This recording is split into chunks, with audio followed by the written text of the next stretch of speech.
Someone to talk to today, please contact Crisis Services Canada by either calling them at 1-833-456-4566 all hours of the day. Or you can text them at 45645 at 4 p.m. to 12 a.m. Eastern Standard Time. Remember, you're not alone, and Crisis Services Canada is here to help. The FHN network is sponsored in part by Hoddle Services. If you're looking for a disc jockey, karaoke host, video jockey to videographer, our company can help. With over 20 years of experience, we would be happy to help with your special event within Ontario, Canada. You can contact us at 226-988-2895 or visit us at our website at hoddleservices.vpweb.ca. That's HODDLE Services. We look forward to hearing from you and helping with your special event.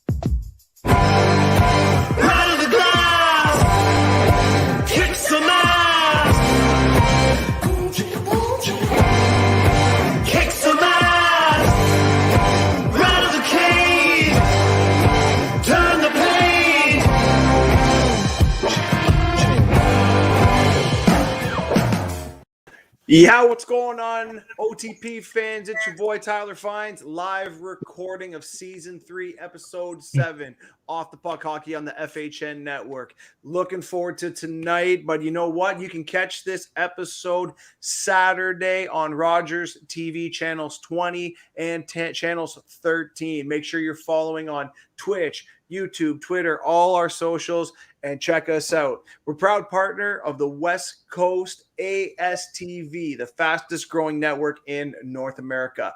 Biggest story so far, we're mentioning it before we get in, and I know my guys will approve of this, the NHL Kyle Beach story for the Chicago Blackhawks. They've covered up a devastating sexual assault.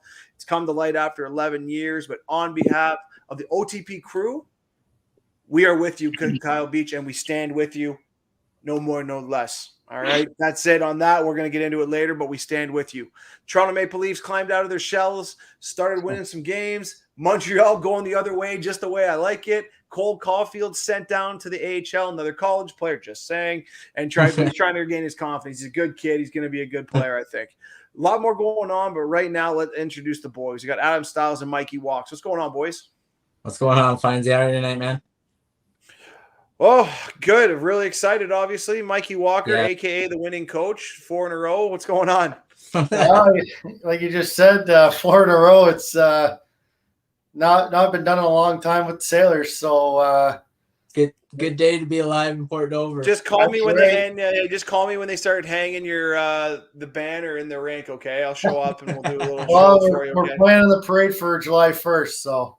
Oh, wow. Wow, I'm sure there's a lot of teams down there that I hope they're watching or listening to this, and maybe we can keep you a little quiet here moving forward. But we still wish you luck. I hope you go 10-0 and you can keep that streak going. I think that'd be awesome. But boys, happy birthday too, Walker. I don't want to talk. Listen, I'm done talking for the time being. All right, listen, a legend right now, overnight celeb, Netflix special, Untold Crime and Penalties.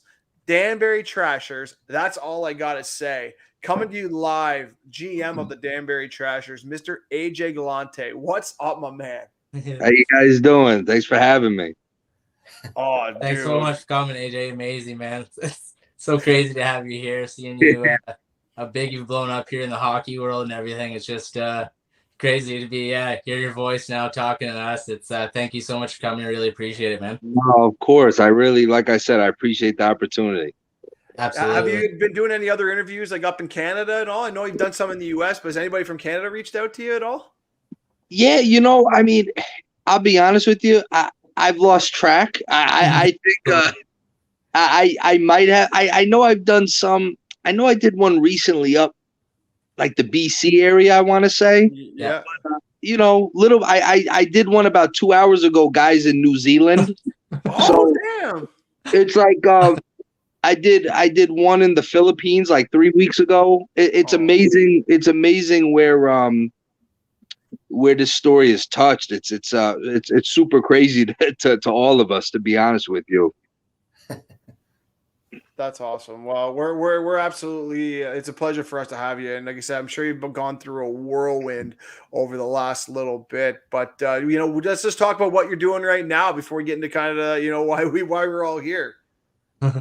Yeah, I mean, it's crazy. I haven't been in hockey in 15 years now. So I've been the past 10 and a half years. I've been in the boxing industry. I've done, you know, promotion, managing, you know, fighters, things of that nature.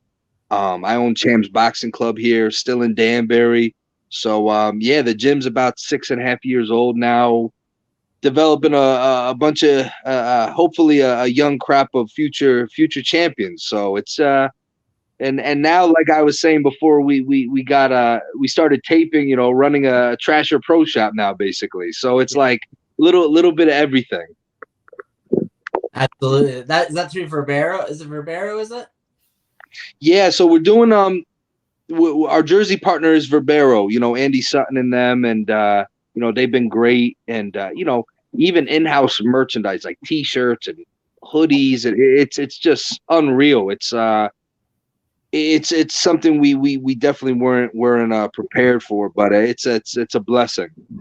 What's your number one seller right now? Oh God, I mean, crazy as it sounds, seriously, the Galante jerseys have been crazy. Yeah. People love. We sold out. We had a bunch of regular T-shirts, but like the royal blue T-shirts, just I don't know what it was about the royal blue flew off the shelves. And, you know, we're sort of together, you know, holiday line almost. It's crazy to say that, but you know, we got no game in sight, and we're selling merch like like seasonal lines. It's insane. Absolutely. Next down the lane, other things planned, merch, just T-shirts and stuff.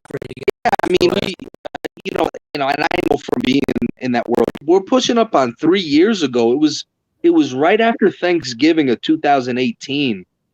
The one of the main producers of the whole Untold series, there was 5 episodes. We happened to be one of them. He reached out to me, and you know, I'll be honest with you, I kept deleting his email because I was just like, you know, I got tired of talking about this story. I'm like, how many times, you know, at least locally, you know, how many times can I tell the same story? You know, how could people even be interested in this? And then finally, after like the 8th email, he stayed persistent. I got to give him credit. And we ended up connecting on the phone, and he pitched the whole thing to me in like 90 seconds, saying, you know, the whole series, Netflix, you know, contracted him and his brother to produce these 5 episodes. And he starts like naming all the episodes in the series, and they're big names, big named events. And then it's like the Dansbury Trashers. And I'm like, I was like, how the hell does this fit into this whole series, you know? And, you know, I told him straight up, I'm like, you know, I don't want to be like that one, you know, when you watch a series, there's always like that one stupid episode that makes no sense. You know, I was like, I don't want our team to look like, you know, you're just throwing us in because you need a round number of 5, you know? And I got to tell you, he sold it. He was like, no, trust me. He goes, we're going to knock it out of the park. And, you know, I spoke with my father about it, and we were kind of on the fence. We really were on the fence about doing it. And it's weird. We decided, like, you know what, let's put this story to bed, you know, because unfortunately, you know, the whole thing unfortunately imploded in 2006. There wasn't like some ceremonialist goodbye, you know what I mean? So you know, it doesn't get much bigger than Netflix. So we're like, you know what, let's kind of put this thing to bed. And I think it's done the exact opposite. It's like it's totally insane. It's like this story just doesn't want to die.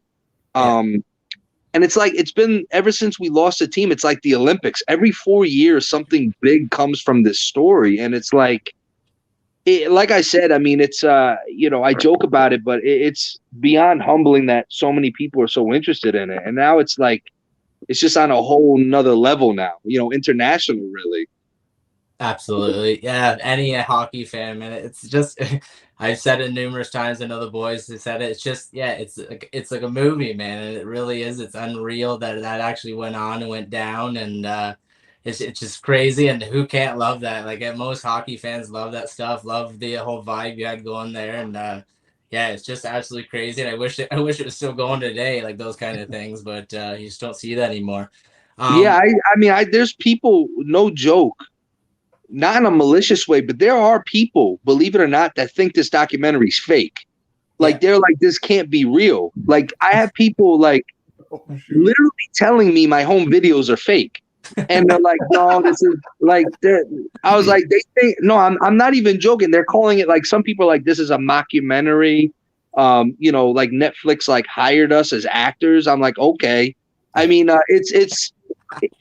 I guess it's like the ultimate compliment, right? That you were part of something. You were part of something so insane that even with recorded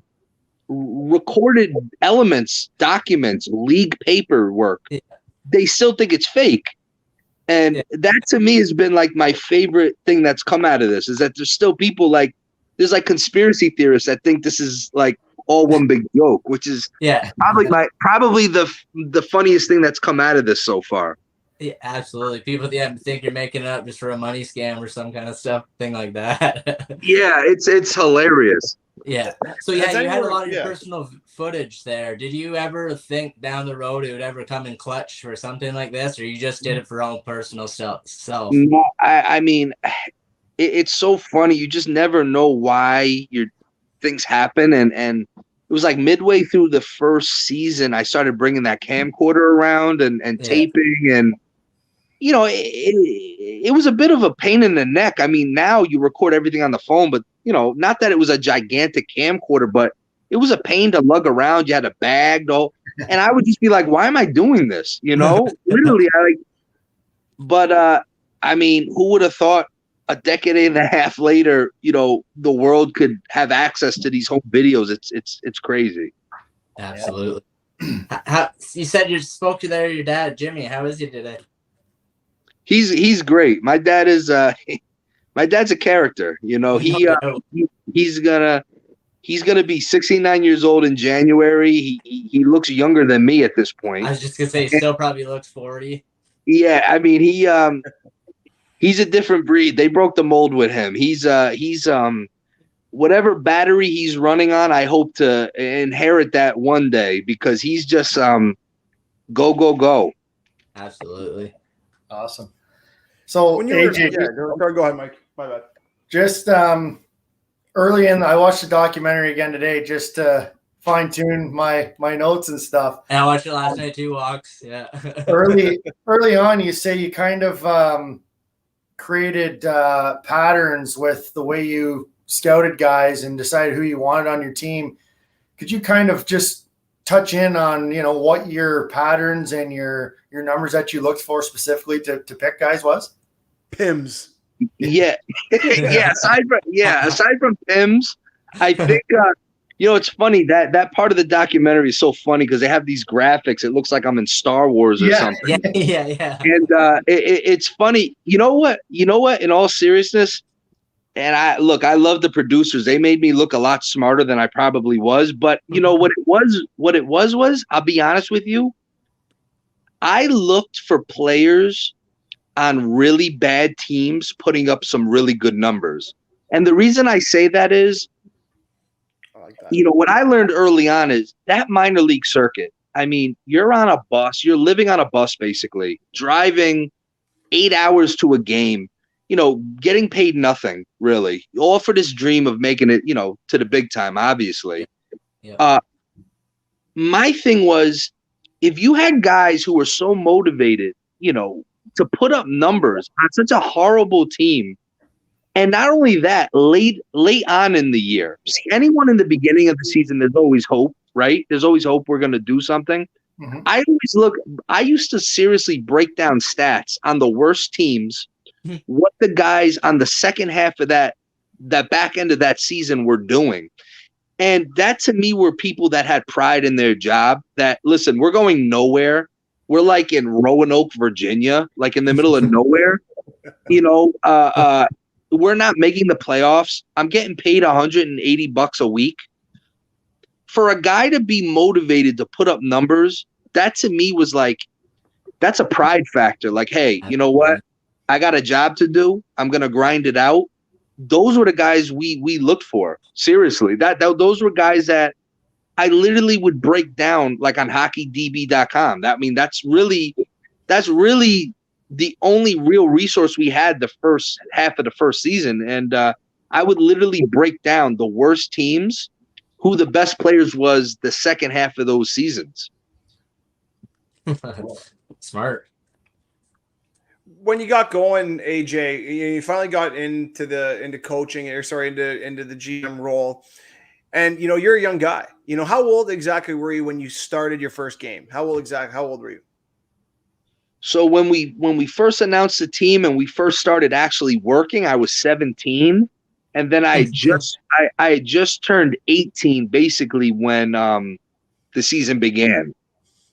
Yeah, and I understand, obviously, being an 18-year-old, it's tough to talk to some of these guys. Look, what was your first phone call, and again, do you remember how you reacted or how you spoke to the guy? And like, what did he say? Like, did he think it was a joke? Well, it's funny. I never, especially in the beginning, I wasn't the phone call guy, right? So, okay. Because I knew like people would think that's some sort of a prank, like you said. So, we just kind of finagled it where, you knew a player who knew another player whose wife knew the girlfriend of another guy. And all we needed to do was get them into a meeting. And once they came, like we brought them in, they would come either drive down, fly down, whatever. And we knew if we could get them to a meeting, if it was just me and my dad or, whoever else and the player, we knew once they got through that first initial shock factor of me or my dad, you know what I mean? If they listened to our pitch, like I was just saying with the Netflix guy, right? We knew that if once we got through that initial, like, wow, these aren't your typical executives, you know what I mean? They would buy in. And our shooting percentage was pretty good on it. So we just lured guys in. And then once they came in, they'd look at me, they'd be like, what the hell is going on? And then they'd look at my dad. And once that initial adrenaline shock factor wore off in 5-10 minutes, they bought into the vision. Nice. The 10-year-old birthday party you had there. Do you the birthday how party. did that all come about? Were those your favorite wrestlers at the time? And speak a little bit about that. It's so funny because I've never talked about this birthday so much in my life, and everyone. I feel like everyone wants a documentary on this birthday party. Oh, for sure. And it's so funny because wrestling, still is a major love of mine. And back then, forget it. I mean, it was my first love before hockey, anything. And it was my 11th birthday. It was 97, and the WWF at the time was coming to Connecticut for a house show. Probably like 45 minutes from us in New Haven, Connecticut. And, my birthday party was Saturday early. Then we were going to go to the matches, at night.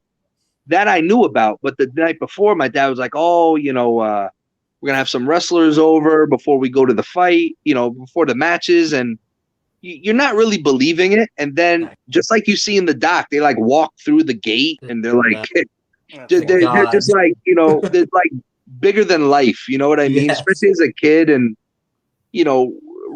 professional wrestlers back then too. I mean, they're like gods almost. So at least to us, and just to see them like hanging out in your backyard by your pool, it was like it was the craziest thing. It really was. Absolutely. Who's some of your favorite wrestlers then? Stone Cold Steve Austin, obviously, probably got the top spot. On him, he's a trasher for sure. Oh yeah, I mean, trailing very closely the Undertaker. I mean, so many guys, man. I mean, I could go through them all, and they I mean, from the early 90s when I got into it, it was just my first favorite wrestler was the $1 Million Man, Ted DiBiase. Nice, And, nice. he was like the ultimate bad guy. I used to love him because everyone hated him. And it's, Stone Cold, you go down the line. Absolutely. Yeah, Walks is a pretty big wrestling guy, and I showed it to our friend Beeler. He was a huge wrestling guy. I didn't know you were a wrestling I know guy. a little bit of my knowledge. Just Oh, yeah. It's Atta it's good that boy. know all those names. Yeah, the old Attitude Era. I was big into it too. Oh, big The best. The best. You can't listen, I was never embarrassed to be the wrestling fan I was. I was convinced I was going to be a wrestler.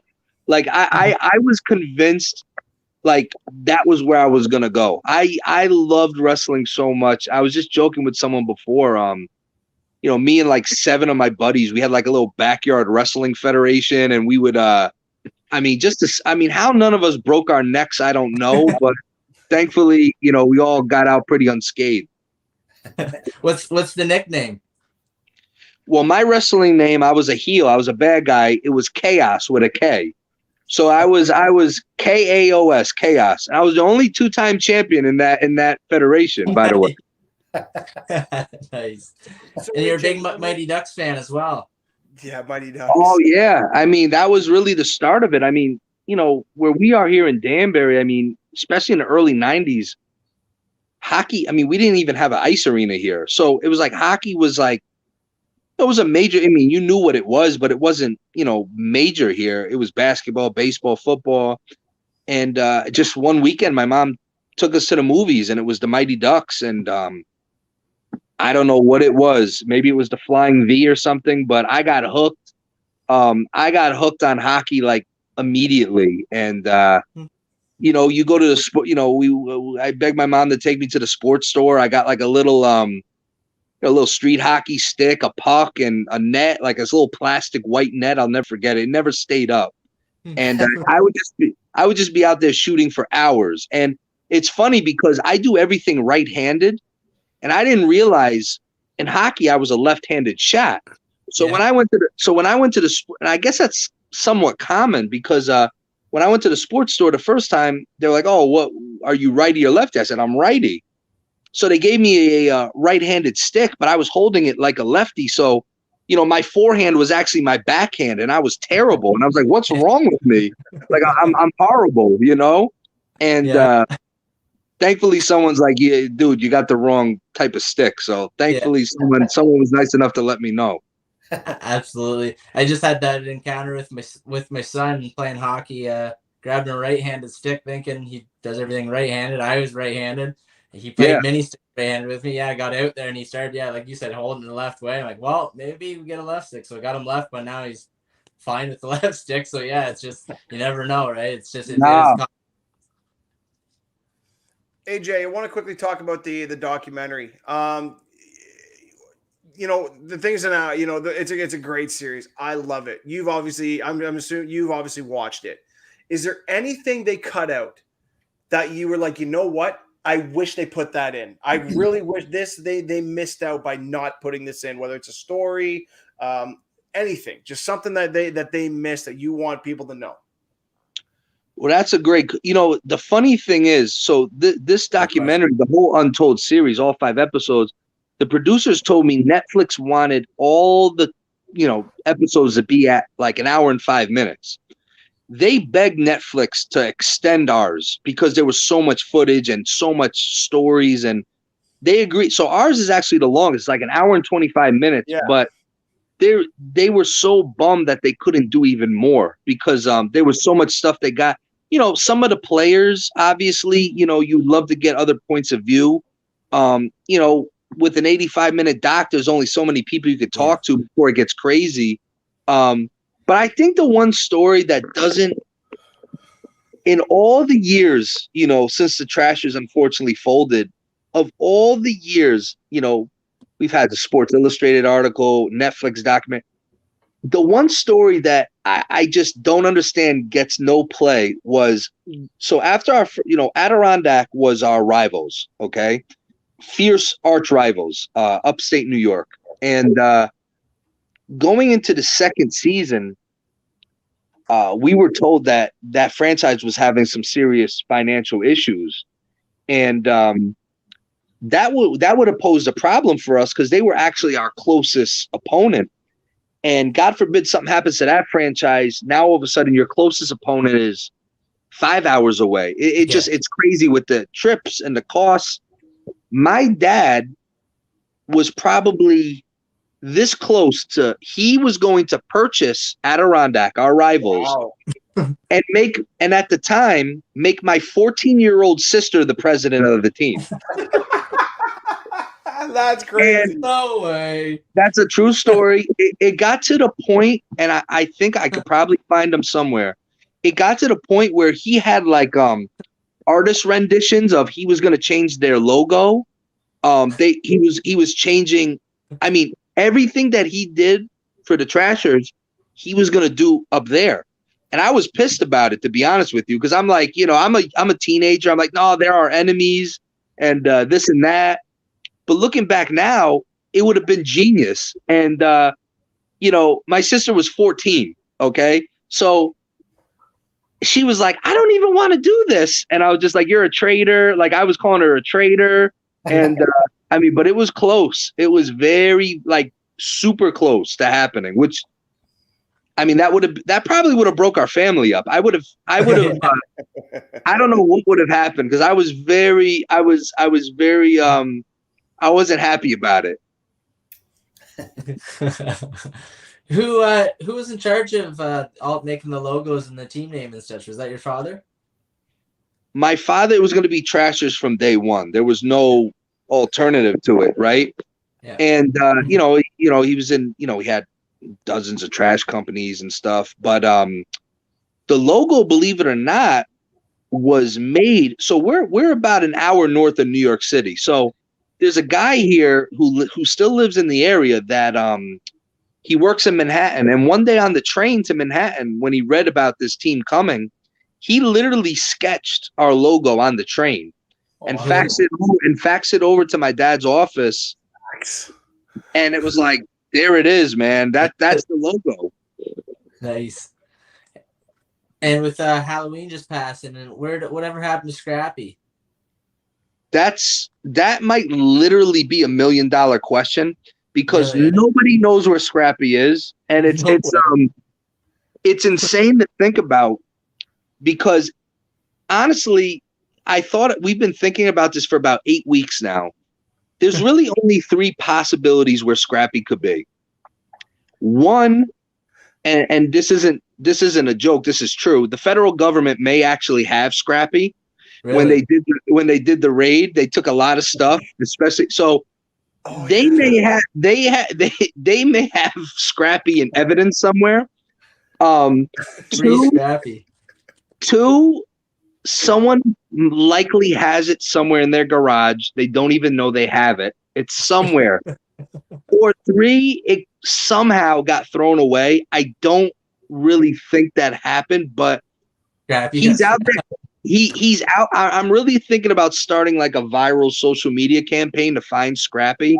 Like, I almost to the point where, I don't want to poke the bear, but you could file with the government freedom of information. I'd love to see if they have Scrappy, because he is somewhere. I know he's out there. I don't want to give up hope. I don't want to think about him being disposed somewhere years ago, but someone is sitting on a fortune right now, because if I don't think, someone could be holding it for ransom, but people are too impatient. They would have came out already with it. So my gut tells me he's somewhere in a box in a random garage somewhere. Yeah. As the GM, you know what? You sign players, you bring players into your program. You don't get along with everybody, and and you kind of look back and you're like, man, I don't know what I saw in this guy. Is there 1 or 2 guys that absolutely drove you crazy, whether it was on the ice or off the ice? You're like, I don't know how the hell I signed this guy. That's a really good question, but I got to be honest with you, and I'm not just saying this. In terms of like team chemistry, we never really had too many issues with. Like you just said, any team, there's going to be some static between guys. It's a natural, especially in a sport like hockey, it's natural. Yeah. honestly, we didn't have many issues, to be honest with you. Hockey guys especially, such respectful guys we were dealing with, down to earth, humble guys. I did notice, and you guys are up in Canada, so you probably know, but I didn't know. I mean, I grew up out here. I didn't realize the subtle rivalry between French Canadians and I guess regular Canadians, I guess you want to call them. Oh, it's not subtle. Yeah. There's nothing subtle about it. There's Hey, zero listen, it is not subtle. It is very. These Canadians. You said it, not me. But I just that was one thing I noticed, like early on. Like I was just like, then you get like, I'm not gonna name any names, but you got some guys like, you got too many French guys in the locker room. They're gonna cause a problem, and then you got the French guys, thinking the BC guys are being too hard. I mean. But I noticed that because I'm from Danbury. I don't know, you know what I mean? And it's funny, man. There was that little a little click, that little clickiness, but ultimately, thankfully, we never had any real serious issues. Good. Your right hand man, Tommy. Yeah. He was said to be a bit of a prankster there. Yeah. He had no comments for it in the documentary. Could you put any light to, the possibilities of him shutting water off and goalie pads going missing and not having towels and fish in the up in the. And AJ, just to make you feel better about how you answered this question, I owned a hockey team as well for 5 years, so. I pulled some stuff. Yeah. So don't feel bad, and we can talk about that if you want to. Nah, listen. I've heard some things. Listen, everything from hotel fire alarms being pulled to, you put a. I mean, I've heard that the visiting locker rooms were like a sandbox. They'd be stepping in sand and, I mean, in the skates. I mean, just honestly, we were such an annoying group of people. Like any little annoying thing you could think of, we probably did. I mean, I had a buddy, one of my best friends growing up, like, randomly, we weren't even discussing hockey or the Trashers. One night, he told me and my father that he heard that if you put Visine in water, it gives you diarrhea, we'll call it. And allegedly, I was told that an anonymous person put 3 vials of Visine in the opponent, and so thankfully there was no serious health issues that came from it, you know what I mean? But I mean, so many crazy stories. I mean, I heard allegedly that the visiting team's bench got sawed in half, so half the team couldn't sit. I mean, just welding the bench, so you guys had to hop over the bench. You couldn't open the door. I mean, just the most annoying. Just we were just such an annoying group of people to deal with in general. And then the brothers that are also in the documentary, Mikey and Drew, they seem like quite the characters, just amongst themselves in it. Kind of how were they in person and how were they in the room, with the guys? They seem like they were more of a glue type pair. Where did they come from? They were literally that's what I love about the doc. Obviously, I'm a little biased, but it was so accurate. That's literally, it was when I watched those two in the interview, it was time stopped. It was nothing changed from 2005. You know what I mean? That's literally they would bicker like that all day, all night. And Mike, who was the physically smaller one, he's the older brother. And I mean, but something about when they were on the ice together, I mean, I know it's cliche because they're brothers and stuff, but they literally, I mean, they were in sync on a whole nother level. Seriously, it was amazing to watch. But when they were off the ice, that was them nonstop bickering, fighting. I mean, it it was literally just like you say in the doc. Oh yeah, those two are great, man. They're like the Hanson brothers. I think they reference something like that. It's to the T. They're just comedy. I could just imagine in the locker room. They're Oh just my God, just not. all on The one thing that did cause some locker room controversy was we did have like a bunch of TVs and like 2 PlayStations in there. So what we would do is, we'd have different tournaments. You had one group of guys that liked to play like the FIFA soccer games, and then we had like, I would get in on the NHL tournaments, and I mean, actually the most heated I've seen some of the guys get with each other was over PlayStation, to be honest with you. Fine, you still play? Oh yeah, I still listen.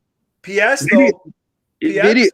Video games is on a whole nother I mean, there's like, I'm learning all these leagues and stuff. I mean, back in the day you just played your friends. I mean, but I would be right in the mix with them. And I'm a Devils fan, so back then I had Marty Brodeur. I mean, that was like, if you got 1 or 2 goals on me, that was a lot. So, but yeah, I still play. And my ultimate dream, if anything came of this doc, was EA Sports would find a way to put the Trashers as a playable franchise. Or how about just even like an EASHL, like just even as like the logo in the jersey, you could put as like a custom jersey. I would. That would be a dream, because we would try. Me and my buddies at school. When the Trashers were playing, we try to create them, and you make the jerseys as close. We made like a skull and crossbones logo or something. It's that's the dream though.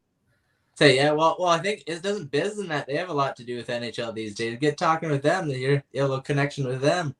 Well, listen, I don't even care. Listen, I don't even need we don't need a license fee or any. We don't care about the money. I just want to see the Trashers. And if I ever legitimately saw the Trashers in an EA Sports game, I'd lose it. Oh, for sure. You know what I'm gonna do? You know what? Because so funny story. So that's something I do on the side. We play NHL. The boys will tell you I'm real good. Like I'm not afraid to brag. Like I'm a nerd at this game. I'm a big nerd.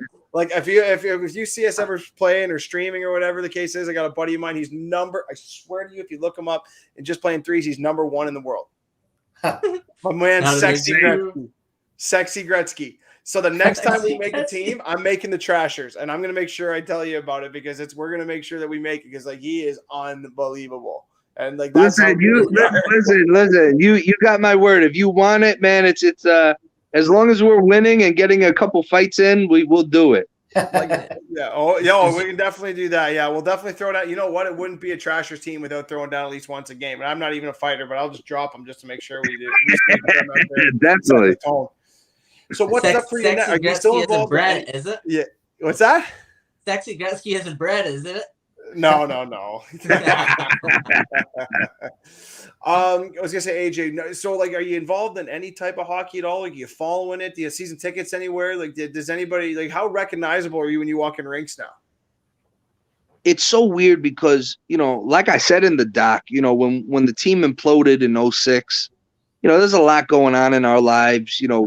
Stuff with personally, and losing the team. And it's not like it was hockey's fault, but I stopped watching hockey altogether. It was just like, it was hard for me. Literally, I stopped watching hockey from 2006 to about when Netflix approached me about doing this doc. And so you're talking like a 12-year span.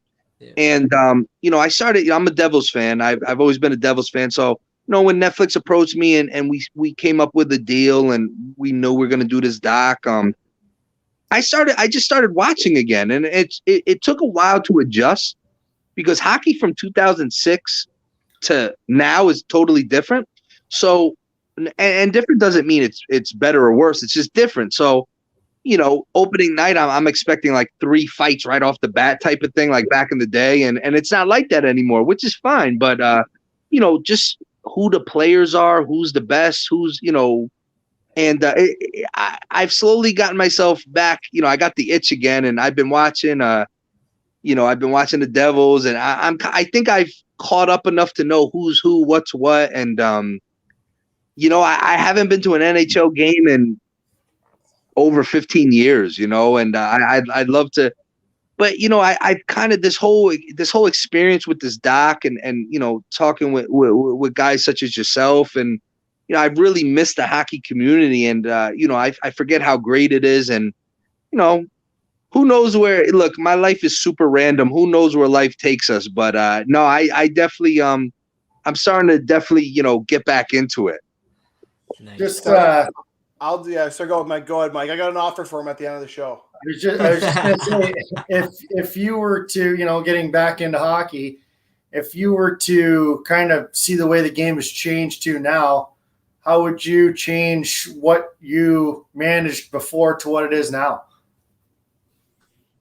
Great question. I don't know. I mean, like you said, the game is different, which means by default the players are different, right? So even like the young players that are in middle and high school, right, or juniors, like they're being brought up differently. So it's not even just that the game has changed, but by default the type of players have changed. It's way faster than I remember. I mean, the skill level is insane. So I don't know what I don't know how I would go about it. I guess I don't know. I guess you'd have to look for a lot of speed. And just, you could still find some grinders out there, even if they're not fighters, maybe find a bunch of pests, like, guys that you just hate so much, but they're putting up points, they're getting their nose dirty. You'd have to adjust for sure. Yeah. So would you take here's I like that question. Do you think your approach could work in the NHL? Do you think that approach, maybe not all four lines, but do you think that having a little bit of fear in some of these guys and playing with that edge at the NHL, especially the way it's played now, may have an advantage? Oh, yeah. I've always said that intimidation is a huge part of sport. When Mike Tyson was, a lot of people don't realize Mike Tyson was really not the best boxer. Mike Tyson had you beat before you got to the ring. And he was so strong and powerful. But the reality is, like with most bullies, if you could stand up to him for a few rounds, he lost his cachet. Listen, I don't know. I think sports is kind of like a reflection of society. And look, I'm speaking for America. I'm not speaking for up where you guys are, but I think America's gotten a little soft. And I think I think you're seeing it in sports. I mean, I watch. I'm a big NFL fan. I mean, it's hard to watch these games because every play is a flag, and it's just like, my God, like let them play a little bit. Like I understand concussions and this and that, but it's getting a little too far to the point where it's like, you got to have a balance. Could the Trashers approach work now? I don't think so, because one, I don't think they make players like that anymore. No. And two, I don't know. I think what you'd have to do is you'd have to find a bunch of annoying pests that with a lot of speed that aren't afraid to throw their bodies around and, let it snowball from there. Yeah. Yeah. Yeah, I liked your Instagram thing with Domi today in the Trashers jersey. That was good. Domi's one of my all-time favorites. I named one of my kids. Yeah, I mean, listen, those are always, growing up. When I first got into hockey, again, I'm not growing up in Canada or a hockey hotbed. I remember that Christmas when I was 7 or 8, I got a Don Cherry Rock'em Sock'em 5 VHS tape. Nice. And I remember Ty Domi was like a focal point of it, and Wendell Clark. Yeah. And those are the guys. See, everyone assumes that I would like the big heavyweight type guys. I always liked like the little guys, the middleweights, right? Ty Domi, Wendell Clark, even pests like Matthew Barnaby, Rob Ray, love it. Aaron Asham. Yeah.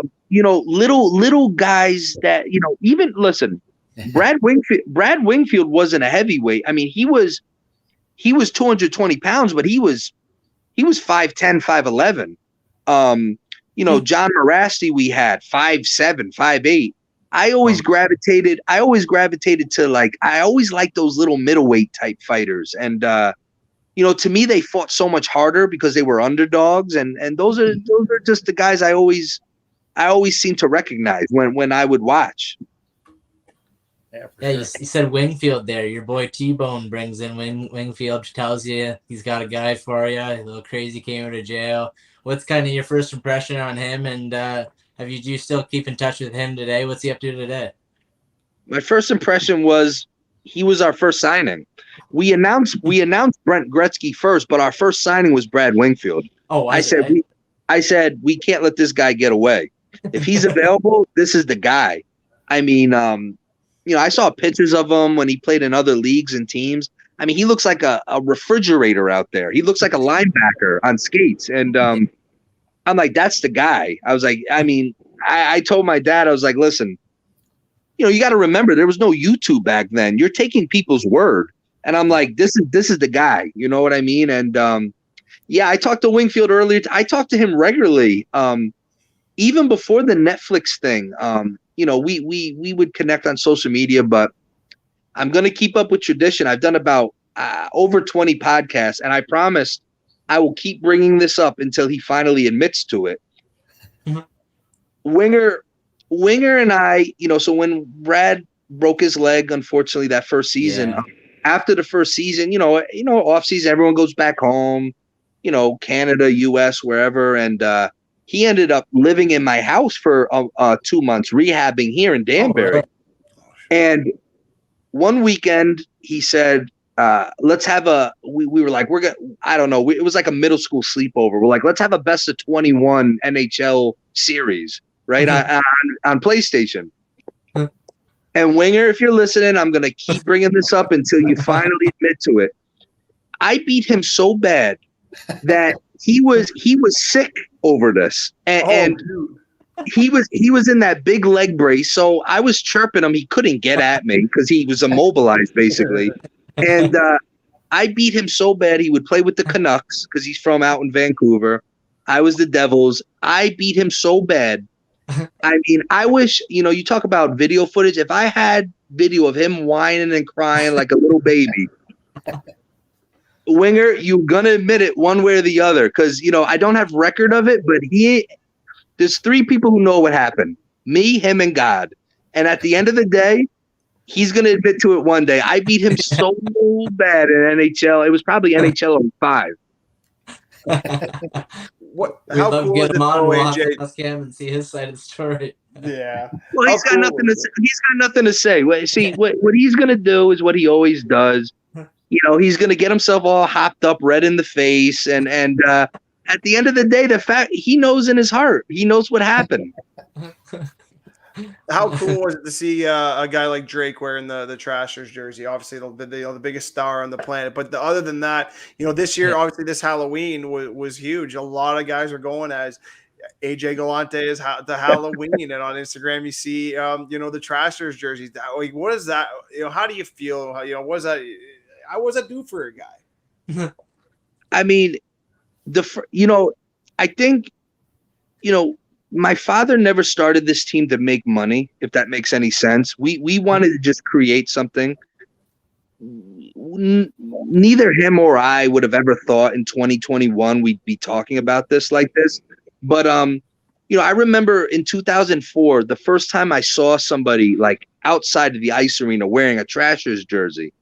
And the pride factor, with that, it's like to see somebody like who spent hard-earned money to wear something that you helped create. It's a feeling that's hard to describe.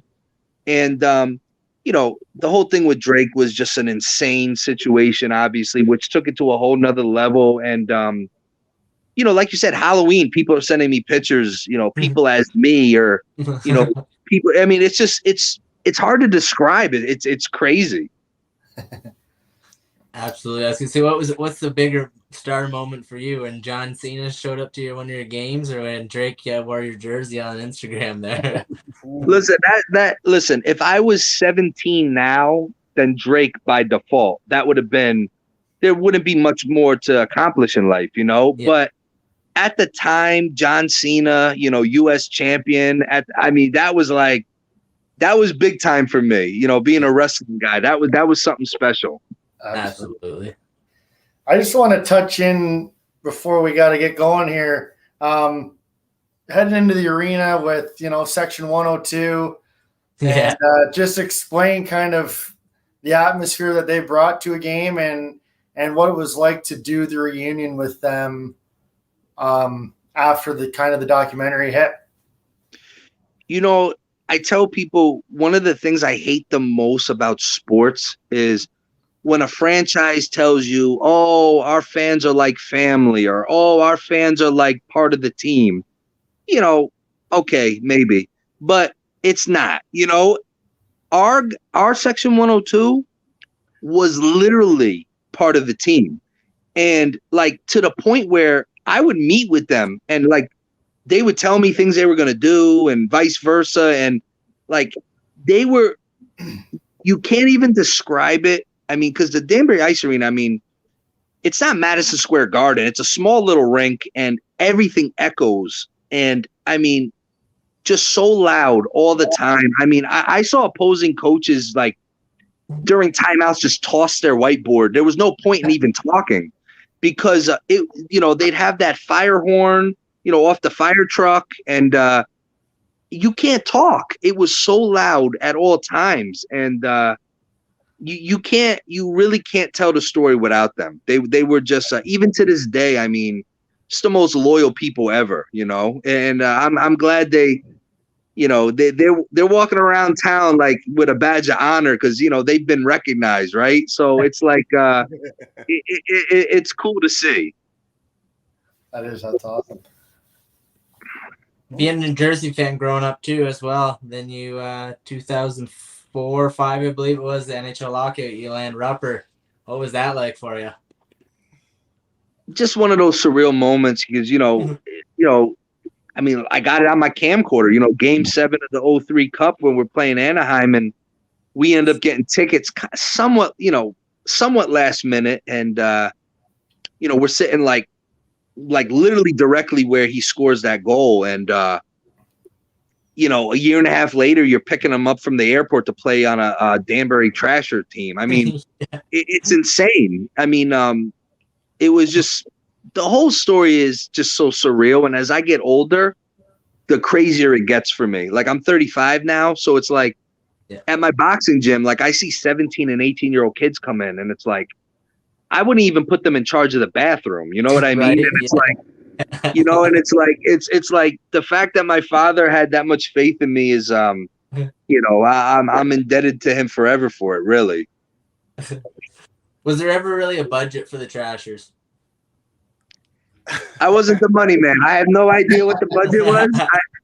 I wasn't the budget guy. I just spent it. And hey, listen. Hey, this is all right. So let me tell you. This is what I tell people. To put into baseball terms, I was the starting pitcher. Okay, so my job was to get it to the closer. However, my dad closed out the game. He got the save. That's all that I cared about. But I was the starting pitcher, and once my job was done, it was up to the middle and late relief. So there was no complete games. Nah, very little complete games. Yeah. Yeah. I've got a very self-centered question. Just throwing it out before we toss it. And you don't have to answer because this is the curious point of me, okay? You've shot a Netflix special, okay? Mm-hmm. Are they going to continuously pay you for this?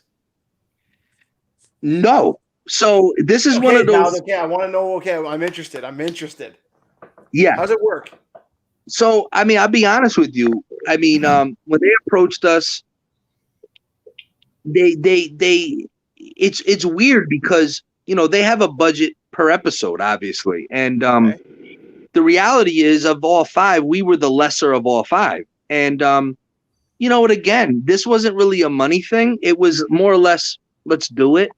We got a very modest check. Not even year changing. You know what I'm trying to say? Gotcha. So, but it was something. And really the reason we did it was we believed in these producers, and it was something once in a lifetime. And it was one of those things where, listen, if the money comes, it's going to come in the back end, the merchandise, the jerseys, all that type of stuff. So, sometimes, you got to see the whole scope of it.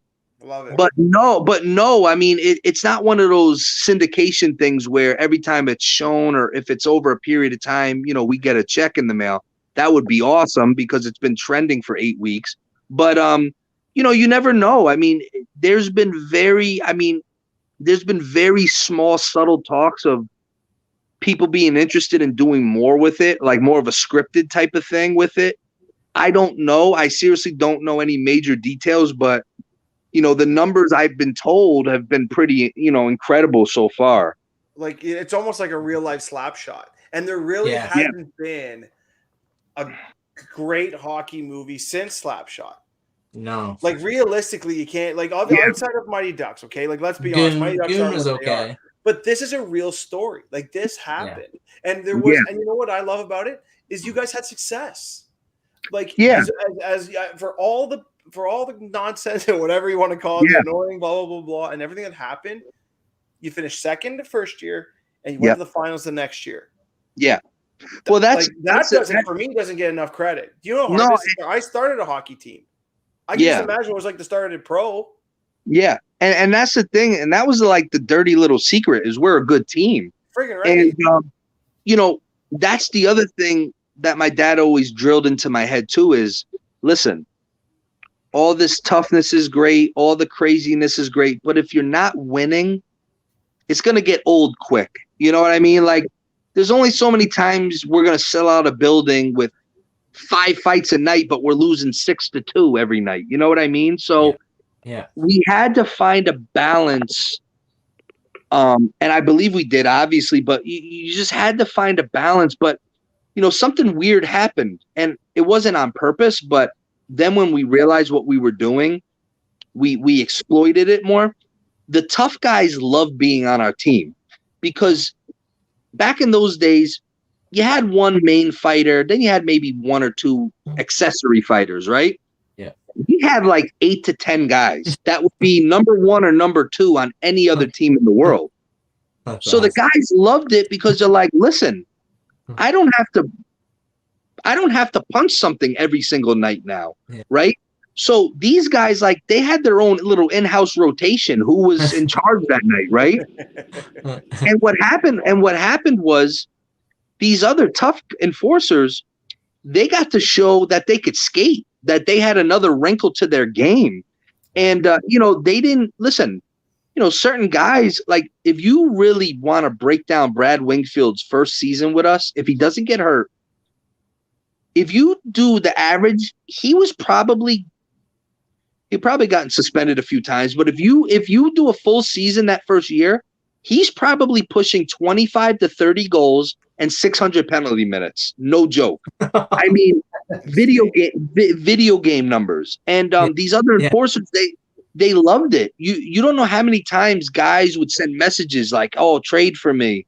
I can score," but on other teams, they just want you out there, you go and send a message or set the tone and you do your 5 minutes, you come out, you're on the bench and that's it, but these guys loved it because they're like, "Oh man, Marassi's on today. So now I can skate." And they were able, if you're that bored in life and take a deep dive into the statistics of the Trashers, most of these guys had career years because there was a lot of ice to skate. Yeah.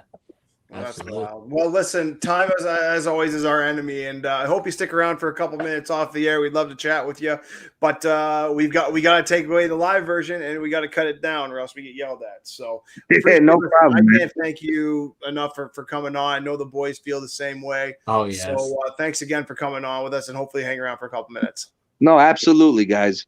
Awesome. Yes, thanks so much, AJ. Amazing. Awesome. Guys, this has been Off the Puck Hockey podcast and TV show. Check us out on Apple, Spotify. You can catch us live every Monday here at 9 o'clock, recording the live episode. Saturday night, Rogers TV's channel 13 and 20. Thank you very much, AJ Galante, for coming out.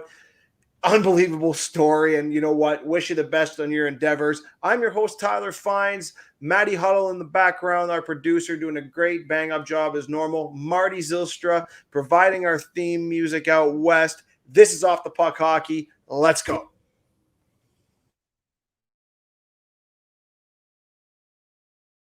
Make sure to check out our past shows from previous weeks on our YouTube, Facebook, or Mixcloud channels.